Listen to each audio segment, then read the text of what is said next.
दोस्तों, क्या आपने कभी सोचा है कि हम हमारे जीवन में दूसरों को देने की भावना कितनी कम रखते हैं और स्वार्थी बन बस सब कुछ पाने की ही मंशा हमारे मन में होती है। क्या आपको पता है कि दुर्गा माँ का एक स्वरूप है जो हमें हमारे इस स्वभाव को बदलने में सहायता करती है और हमें प्रेरणा देती है। और वो कैसे, ये जानने के लिए वीडियो को पूरा आखिर तक जरूर देखिएगा। और हम माँ दुर्गा के 9 स्वरूपों में से जो पहला स्वरूप है माँ शैलपुत्री, इनके बारे में चर्चा करेंगे। तो चलिए शुरू करते हैं। मैं हूँ राजेश मजुमदार और इंडियन ट्रेजरी ऑफ विजडम पे आप सभी का स्वागत करता हूँ मैं। तो सीधे चलते हैं सिंबल्स के सेगमेंट में और पता लगाते हैं कि सिंबल्स में क्या दिखता है।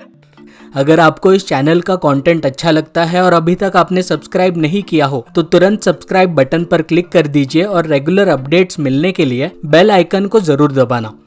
माँ शैलपुत्री के रूप में दुर्गा माँ को नवरात्रि के पहले दिन पूजा जाता है और स्क्रीन पर आप इनकी छवि देख रहे हो जिसमें इनके एक हाथ में एक पद्म फूल है और दूसरे हाथ में एक त्रिशूल और ये नंदी बैल पर बैठी हुई दिखाई जाती है।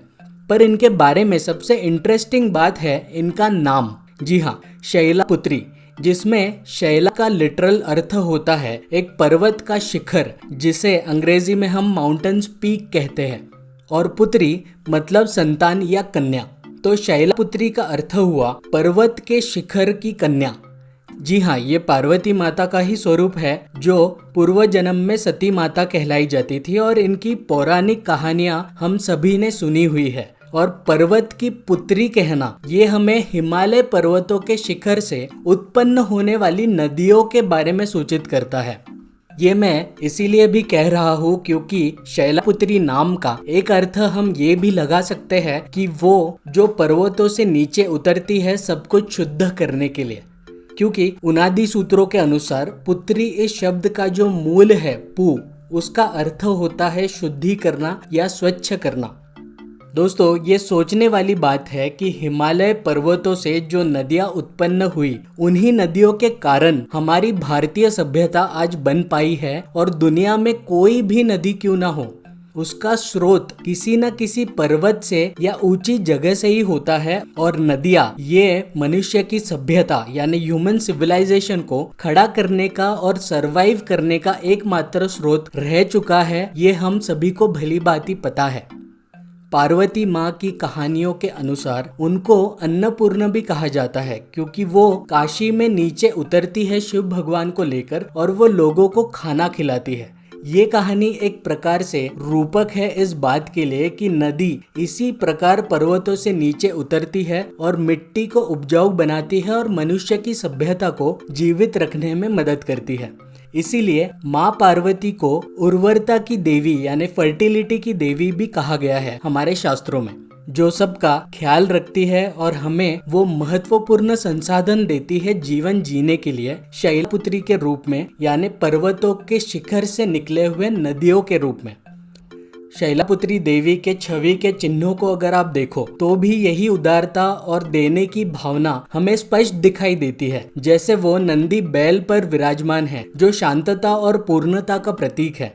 उनके एक हाथ में पद्म फूल दिखाया गया है जो पुरस्कृत होना या फल देने की मंशा रखने का प्रतीक है। और त्रिशूल भी हमारे मनुष्य जीवन के 3 प्रकार के दुखों यानी आदि दैविक दुख, आदि भौतिक दुख और आध्यात्मिक दुखों का प्रतीक है, जिन दुखों को देवी शैलपुत्री नष्ट कर देती है अपने त्रिशूल से, ऐसा दर्शाया गया है। दोस्तों, हर हफ्ते रविवार को मैं और इस चैनल के कुछ सब्सक्राइबर्स मिलकर भगवद गीता के श्लोकों पर समालोचना करते हैं और हर श्लोक को बहुत ही प्रैक्टिकल और लॉजिकल तरीके से समझने की कोशिश करते हैं।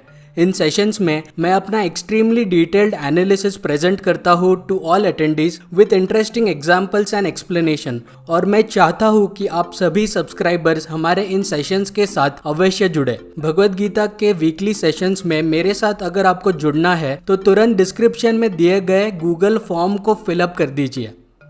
माता शैलपुत्री के नाम का शब्द साधन यानी एटिमोलॉजी, उनसे जुड़ी हुई पौराणिक कहानियां और उनके रूपक चिन्हों से हमें ये गहरी सीख मिलती है कि हमें हमेशा जीवन में दूसरों के उपकार और हित के बारे में ही सोचना चाहिए, निस्वार्थ होकर। माँ शैलपुत्री हमें प्रेरणा देती है कि जीवन में हम सिर्फ खुद के बारे में ना सोचते हुए हमें हमेशा कोशिश करनी चाहिए कि हम दूसरों के जीवन की समस्याओं का निवारण करें और अगर हो सके तो जरूरतमंदों को एक दानी व्यक्ति बनकर संसाधन भी जुटाकर दे ताकि उनका जीवन सुधर सके। ठीक जैसे हिमालय पर्वतों से उत्पन्न होने वाली नदियां आज भी हमारा पालन पोषण कर रही है और पूरे विश्व में सारी नदियां जिस प्रकार से ह्यूमन सिविलाइजेशन को जीवित रखी हुई है। माँ शैलपुत्री, जिन्हें हम माता पार्वती भी कहते हैं, ये हमें बहुत ही महत्वपूर्ण प्रेरणा और सीख देती है जिसका हमें हमारे जीवन में अनुसरण करना चाहिए। और दोस्तों, इस अनुसरण की आवश्यकता आपको निश्चित तौर पर महसूस होगी जब आप अपने आप से एक प्रश्न पूछेंगे कि आप आपके जीवन में कितने लोगों की सही रूप में सहायता करते हो, उन्हें कुछ दे करके। ये प्रश्न पूछने के बाद आपके आंखें जरूर खुल जाएगी कि दूसरों को कुछ दे करके सहायता करना आज के युग में कितना जरूरी है। और यही संदेश हमें दुर्गा माँ के माता शैलपुत्री के स्वरूप में हमें मिलता है। आने वाली वीडियोस में हम दुर्गा माँ के अन्य स्वरूपों के बारे में भी बड़ी ही रोचक तरीके से चर्चा करेंगे। दोस्तों, अगर आप इस चैनल के कंटेंट को पसंद करते हो और वीडियो टॉपिक्स के रिसर्च में मदद करना चाहते हो तो इस चैनल को फाइनेंशियली सपोर्ट करने के बारे में जरूर सोचें। वन टाइम कंट्रीब्यूट करने के लिए इस नंबर पे आप गूगल पे कर सकते हो और हमारा UPI ID है ITW@IDBI, जहां आप किसी भी मनी ट्रांसफरिंग ऐप से ट्रांसफर कर सकते हो। आप हमें फेसबुक और इंस्टाग्राम पर भी फॉलो कर सकते हो। वीडियो पे नीचे कमेंट करके बताएं आपको वीडियो कैसा लगा। वीडियो को लाइक कर दे और ज्यादा शेयर करें और चैनल को अभी तक आपने सब्सक्राइब नहीं किया हो तो कर दीजिए और बेल आइकन को दबाना ना भूलना ताकि आपको रेगुलर अपडेट्स मिलते रहे। थैंक यू दोस्तों फॉर वॉचिंग एंड जल्दी मिलते हैं अगले वीडियो में।